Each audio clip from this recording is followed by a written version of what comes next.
जम्मू कश्मीर का एक लड़का जिसे एक वक्त इंडिया का सबसे तेज यानी कि दोस्त जम्मू कश्मीर एक्सप्रेस के नाम से उस बॉलर को नवाजा गया था। कहा गया कि ये इंडिया का नया पेस सेंसेशन है। ब्रेट ली ने कहा कि ये इंडिया की फरारी है जिसे कि इंडिया पेंट हाउस में रखने के बारे में सोच रहा है। वो उमरान मलिक, जी हाँ, उमरान मलिक जिसका चर्चा एक तरफ से आग लगाकर हुआ था, वो ऑक्शन के पहले राउंड में अनसोल्ड चला गया, यानी कि किसी ने नहीं खरीदा। और सेकेंड राउंड में आप इसे मेहरबानी कहिए या टैलेंट की कदर कहिए, लेकिन उमरान मलिक को एक खरीदार मिला बेस प्राइस पर 75 लाख में। जी हाँ, 75 लाख उन्होंने बेस प्राइस रखा था। और वहां तक जब कहानी पहुंची तो कहा गया कि चलिए अब हम बताते हैं।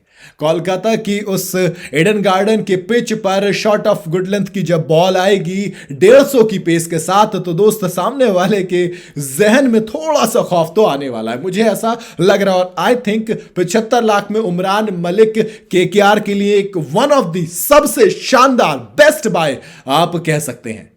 मैं उमरान मलिक के बारे में मुझे एक चीज कभी समझ में नहीं आई, वो ये कि जब डेल स्टेन की कोचिंग में उमरान मलिक आता है तो बिल्कुल अलग उमरान मलिक नजर आता है। वो लगातार एक ओवर में 150 की 2 से 3 बॉलें फेंकता है, वो पंजे झटकता है आईपीएल के अंदर, उसकी बॉल हाथ नहीं आती है।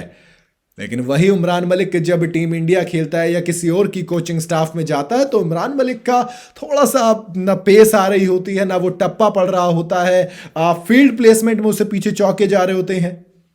मुझे याद आता है जब डेल स्टेन कोच थे तो उमरान मलिक के लिए सिंपल होता था, आप 2 फील्डर पीछे लगा देते थे कि भैया बहुत तेज आएगी, एज भी लगा तो कैच आएगी, और या फिर 4 तो जाएगा नहीं।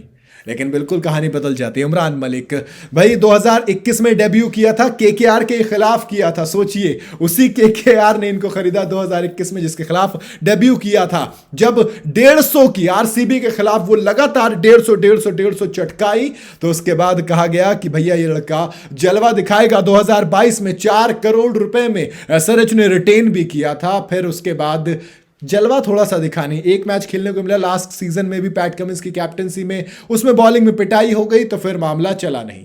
और दरअसल उमरान मलिक के साथ दिक्कत जो थी उनका इकोनॉमी रेट था। उनके बाद 26 मैच में 29 विकेट हैं, एक पंजाबी झटका था। उन्होंने जब शुरुआत की थी सफर की 20 लाख रुपए से शुरू की थी, बेस प्राइस पे आए थे, फिर 4 करोड़ में रिटेन किए गए और अब 75 लाख रुपए का बेस प्राइस रखा, जिसमें कोलकाता के पास गए। 75 लाख का एक बॉलर जिसके पास 26 मैच में 29 विकेट है, जिसके पास 150 से ज्यादा की पेस है, जिसके पास कैलिबर है उसको पुश करने का 155 157 तक का एक लड़का जो इकोनॉमी रेट लेके घूमता है 9.4 का। सब कुछ सही है, सिर्फ ये 9.4 की जो इकोनॉमी थी ये शायद थोड़ी सी आड़े आती है क्योंकि इंटरनेशनल क्रिकेट में भी इकोनॉमी इसके आसपास ही है।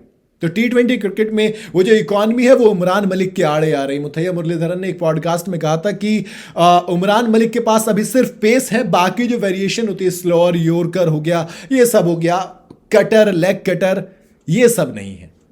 यार मेरे ख्याल से तो जब डेल स्टेन की कोचिंग में ये उमरान मलिक खेल रहा था तब तो इसके पास सब कुछ था। ये स्लोअर 1 भी डाल रहा था, ये लेंथ पे हिट करके स्टंप भी तोड़ रहा था। लेकिन चीजें बदली मुथैया मुरलीधरन में। मेरे ख्याल से, मुझे तो कहीं ना कहीं लगता है कोचिंग बहुत ज्यादा मायने रखती है। और उमरान मलिक अब जब कोलकाता की टीम में गए, उस जमीन पे खेलेंगे तो एक नया जलवा देखने को मिलेगा, एक नया उमरान मलिक हमें देखने को मिलेगा। उम्मीद बेहतर करूंगा और जस्टिफाई करें कि भैया देखिए एसआरएच आपने हमें छोड़ा है तो थोड़ा दुख तो हम आपको देंगे। मजा आएगा जब यही उमरान मलिक एसआरएच के सामने खेलेगा। आपको कितना इंतजार है इस फियर्स बैटल का आप मुझे कमेंट में बता सकते हैं।